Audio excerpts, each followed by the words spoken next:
हम इस्तकबाल करते हैं।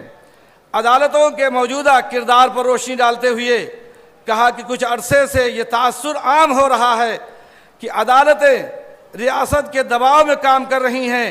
ये सूरत हाल हरगिज़ काबिल कबूल नहीं है। अदालत आज़ाद नहीं तो मुल्क भी आज़ाद नहीं। पैगाम में बिलखुसूस मुल्क में जारी पसमानदा मुस्लिम के बहस पर कहा कि इस्लाम की वाज़ेह तालीमात मुसावात और नस्ली अदम तफरीक पर मबनी हैं, लेकिन उसके बावजूद मुसलमानों में पसमानदा बिरादरियों का वजूद मबनी हकीकत है। इसमें कोई शक नहीं कि पसमानदा बिरादरियों के साथ इम्तियाजी सलूक मजहबी, अखलाक़ी और इंसानी नुक्ते नज़र से काबिल मज़म्मत है। इस इजलास के मौके पर हम ये ऐलान करना चाहते हैं कि जो ज़्यादतियाँ ज़ात पात के नाम पर हुई हैं उन पर हमें शर्मिंदगी है और हम उनको दूर करने का अहद करते हैं कि हम मुसलमानों में माशी, समाजी, तालीमी हर ज़ाविये से मुसावात कायम करने की हर मुमकिन जद्दोजहद करेंगे।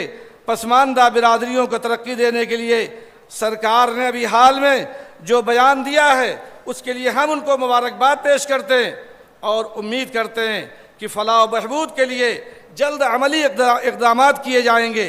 मुआशरती अबतरी, महंगाई और बेरोज़गारी हमारे मुल्क के लिए सबसे बड़ा चैलेंज है। गरीबी और बेरोज़गारी मौजूदा शरह को देखते हुए हमारी तरक्की के तमाम दावे झूठे और खोखले। औरतों के हकूक़ को लेकर पैगाम दिया कि हम मुसलमानों से अपील करते हैं कि औरतों के हकूक़ के तहफ़्फ़ुज़ और उनके साथ मुनसिफ़ाना बर्ताव के लिए इस्लामी शरीयत से मुकर्रर करदा कोड को अमली तौर पर नाफिज करें।